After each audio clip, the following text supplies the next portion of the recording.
Hello, welcome to an e-demo on retail reporting in victorWeb.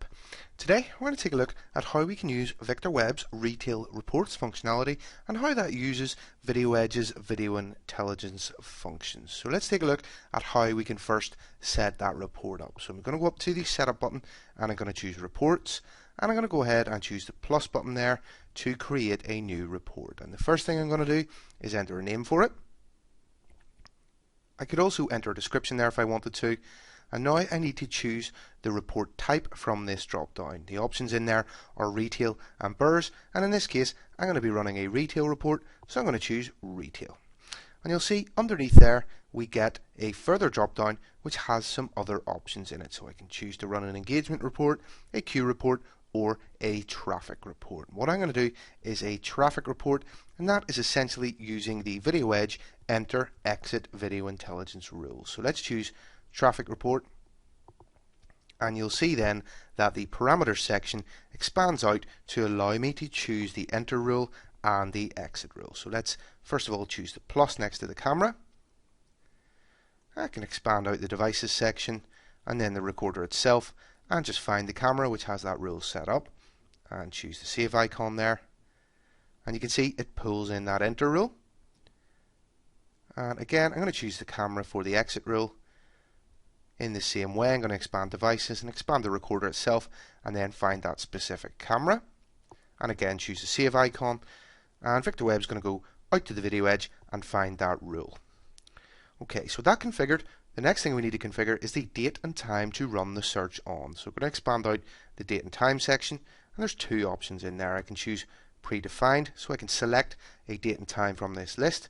I'm going to go for the last 7 days, and I also have the option to select custom there and enter a custom start and end date and time. Okay, I'm just going to expand out the schedule section, and you'll see if I put a check in the add schedule box there, we will get some options to schedule the report.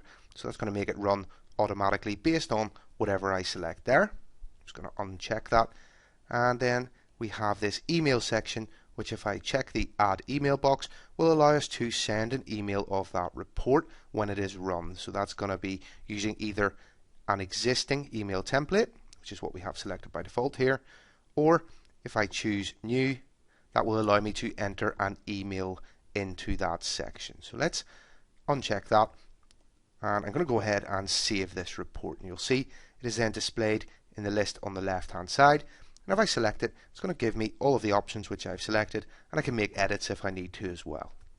So to run that report, I'm going to go up to the monitor menu, and I'm going to choose reports, and you'll see we have two panes here. So on the left hand pane we have a list of all of the reports which we have created, and on the right hand pane we have all of the reports which have been run already. So let's run the report which we just created. I'm going to select it, and I'm going to choose the run icon at the top here, and you'll see then we get a new line, and that is our current report. You'll see in the preview column there we get the icon indicating that it is running, and when it's complete we have this PDF icon. So I can just select that, and it's going to open up this report in a PDF viewer within VictorWeb itself. And if I scroll through there, you'll see that we have all of the data, and we have some charts showing the enter and exit there as well.